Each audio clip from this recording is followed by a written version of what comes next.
large and in charge, is our first new Ventus Vanguard, Wraith.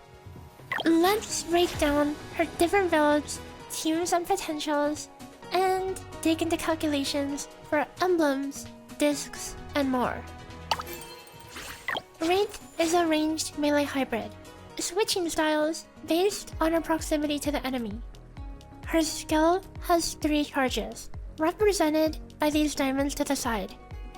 These can be used individually or in rapid succession by holding it down, though the way you want to use this depends on your build. Her 2 builds focus on melee and ranged, with her melee build dealing primarily auto attack damage, and her ranged build dealing primarily skill damage. On the melee build, you'll want to use the skill one at a time, spacing it out in order to maintain the short duration buffs on her cores. On the skill build, her potentials promote the opposite, and you'll want to wait until you have 3 stacks before using them all. Between these 2 builds, the ranged build is more auto battle friendly, as the melee build won't make you walk into melee range.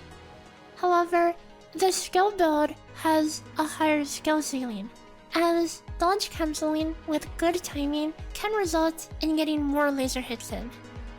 In the grand scheme of things, the ranged build has slightly less total damage than the melee one, though it may be easier to have a higher uptime due to being able to stay at range. Let's talk about team options. Anne is a core support who provides a balanced mix of damage taken debuffs, attack buffs, and Ventus buffs. Next, we have Nazuka as the premium option, who has a very flexible build, being able to lean into either her own personal damage, debuffing, or a mix of both, all to very decent success. Canace is the budget option, though just like running Canace in main, she only has 2 potentials of interest as a support. If you're able to somehow dodge the rest of her potentials and funnel more potentials into raid, she can be roughly equivalent to Telia, who is a more general support. Though Ascension runs with Telia are way more likely to be stronger due to having more options in her potentials. Speaking of potentials, let's check out the team's potential rankings. Note that these are specifically for a neutral environment, not factoring in specific seasonal buffs. For the current boss splits, Wraith's auto attack potentials would be weighted higher due to the additional 45% auto taken debuff, and Nazuka's more DPS-oriented build is also amped due to the 45% support skill taken debuff. For Wraith's melee build, you'll take both the melee cores, Last Grasp of Gale and Twin Shadows. Her 2 strongest potentials are Dauntless Poise and Tempest Stance. Next, you can either focus on constant damage with 0 Hour and Blade's Waltz, or for a burstier setup, Daybreaker and Raging Battle Well. These are all very comparable in strength, and the ultimate related potentials can be even stronger if you roll for charge efficiency. For Anne, take Warm Wind Guard and Wind Banish as cores. Wind Erosion Havoc is a very powerful potential that should be prioritized, followed by Forest Princess's Blessing. Turbulent Flow and Windgate Barrier also offer decent value. Speed Surge is an option, but is not as strong as you might imagine, as a majority of Wraith's damage comes from her whirlwinds, not her direct auto attacks. On Nazuka, if you want to build her as a hybrid of DPS and support, I'll be running the Flower Formation build.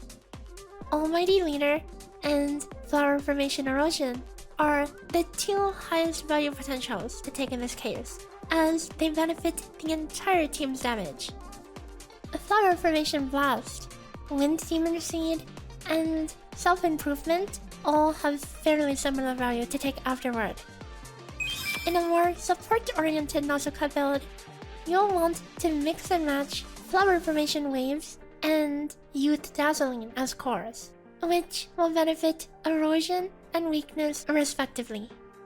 Of course, Almighty Leader is still a priority. If you run Canace instead, take Gramps Efficient Delphine and Gramps Speed Up Notion as cores. The only two potentials that matter to her after that are Structure Analysis and Stormeye Expansion. Ideally, you'll avoid getting any more potentials for her. For Wraith's ranged build, use Storm Piercing Surge and Wind Splitting Bullet as cores instead. Trace Wind Blink, Overheat Shot, and Scorching Gale should be taken after Dauntless Poise. Tempest Stance remains a strong option. And 1 point in Unseen Predator is nice to grab as you'll be using dodges frequently for laser uptime. On Anne, avoid Warm Wind Guard and Speed Surge here as you will not be able to get close to the wall. Instead, you could take Downwind Journey. Wraith's talents are very similar to other vanguards, granting generic buffs with full uptime for the most part. The one exception to this is her T2, which grants a short buff upon using her skill. This has less uptime on the ranged build. Other than that, going from T0 to T5 is worth about 36% personal damage. As for how this translates into team damage, this really depends on how many potentials you get on Wraith versus Nazuka. Technically, if you get 32 potentials on each of them, 2 cores and 5 cards maxed out, the split is roughly 60-40 in favor of Wraith. However, since Ascension prioritizes your main character's potentials, this will typically be further biased towards Wraith. Let's look at emblems.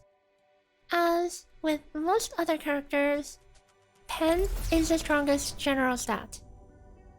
Auto attack damage is roughly comparable to crit rate, and attack percent is slightly more valuable than element damage. On the level 80 emblem, skill plus 3 is the most valuable, with auto plus 3 being extremely low value in comparison. This is due to her core potentials scaling with her skill level, and a majority of her damage comes from those as opposed to her base auto attacks. For level 90 emblems, almost any of her relevant potentials at plus 2 to 3 are worth more than most generic stats.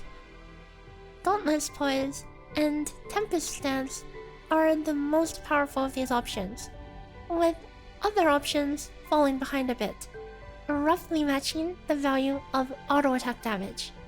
For the ranged build, skill damage isn't as strong as auto damage is for the melee build, but still holds roughly the same priority.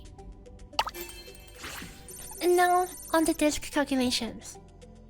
Wraith's signature disc, Chronicles of Spring, is one of the stronger limited discs so far, offering type-based damage taken, an extremely powerful mod that is rarely present in kits and is a separate multiplier than elemental damage taken. However, an important thing to note here is that this grants significantly more auto-attack damage taken versus skill, as the skill value seems to be balanced around having Nazuka deal damage as well. Nazuka's disc, as well as the Battle Pass and Nanoha Standard disc, are solid at C1, roughly matching the power of maxed event discs. The event discs are quite a notch above the baseline Cataclysm and Finale discs, which may be better once maxed out. Speaking of event disc though, remember that a lot of their power is in their base stats from being C5. As such, slotting them in the support slot can maintain most of their value. And that wraps up this Wraith guide. She's a big DPS with an even bigger personality, and is really quite fun to play.